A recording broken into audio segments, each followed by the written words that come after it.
अब वक्फ बोर्ड के नाम पर जमीनों पर कोई डकैती नहीं डाल सकता है, लूट खसोट नहीं हो सकती है। किसी बोर्ड के नाम पर लूट खसोट हमेशा के लिए लगाम लगाने का काम किया है। नमस्कार, आप देख रहे हैं केबीसी न्यूज और मैं हूं आपके साथ शिवानी। मुख्यमंत्री योगी आदित्यनाथ महाराजगंज के नौतनवा पहुंचे। यहां उन्होंने कन्या पूजन किया और बच्ची को अपने हाथों से खीर भी खिलाई। सीएम ने नौतनवा के 148 करोड़ की लागत से बने रोहिन बैराज का उद्घाटन किया।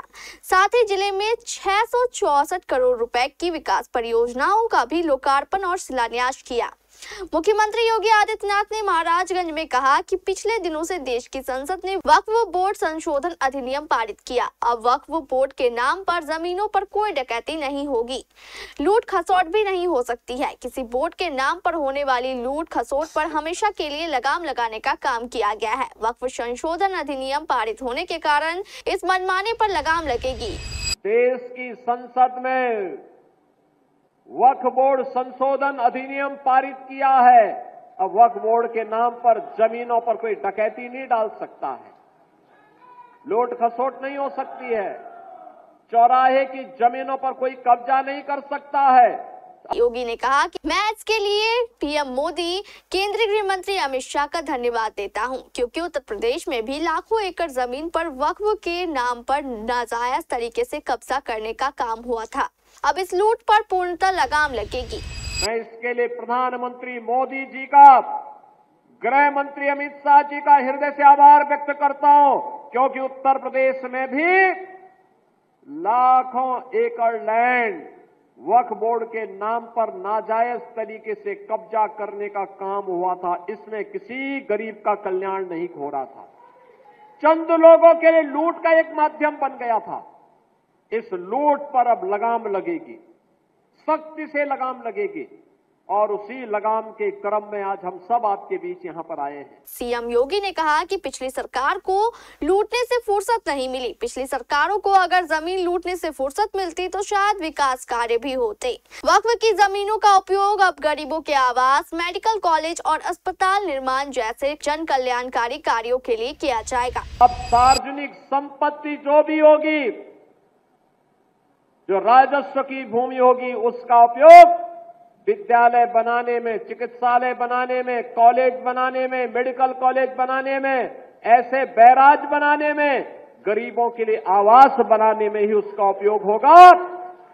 किसी बोर्ड के नाम पर लूट खसोट हमेशा के लिए लगाम लगाने का काम किया है।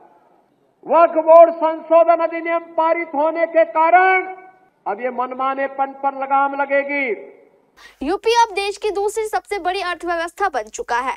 उत्तर प्रदेश अब नए कीर्तिमान गढ़ रहा है। उन्होंने कहा कि रोहिन बैराज किसानों के लिए वरदान साबित होगी। 14 लाख अन्नदाता किसानों ने जो प्राइवेट ट्यूबवेल लगाए थे, उनके कनेक्शन फ्री किए गए हैं। आप सिंचाई करिए, पैसे का भुगतान सरकार करेगी। मुख्यमंत्री युवा उद्यमिता योजना के तहत महाराजगंज ने पहला स्थान हासिल कर मिसाल कायम किया है।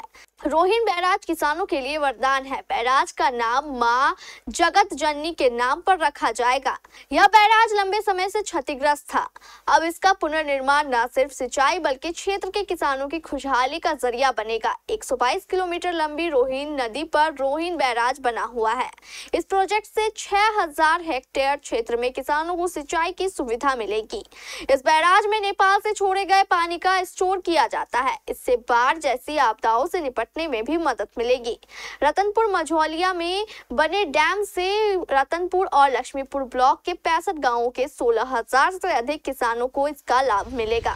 बहनों और भाइयों, आज 650 करोड़ रुपए से अधिक की परियोजनाओं का लोकार्पण और शिलान्यास हो रहा है। इसमें सिंचाई विभाग की भी योजनाएं हैं, परियोजनाएं हैं, बाढ़ बचाव की भी परियोजनाएं हैं, सड़कों की भी परियोजनाएं हैं। याद करिए, महाराजगंज जनपद के अंदर 2017 के पहले कोई 4 लेन नहीं था, कोई 4 लेन महाराजगंज जिले में नहीं था। ये सीमावर्ती जनपद है, 4 लेन नहीं।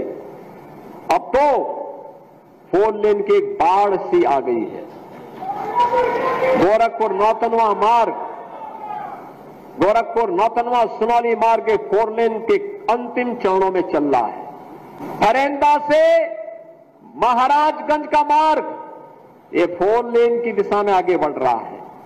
गोरखपुर से हम लोग जब आ रहे हैं परतावल होते हुए महाराजगंज ठूठीबाड़ी निचलौल ठूठीबाड़ी के लिए निकल रहे हैं, ये भी 4 लेन बनने की दिशा में आगे बढ़ रहा है।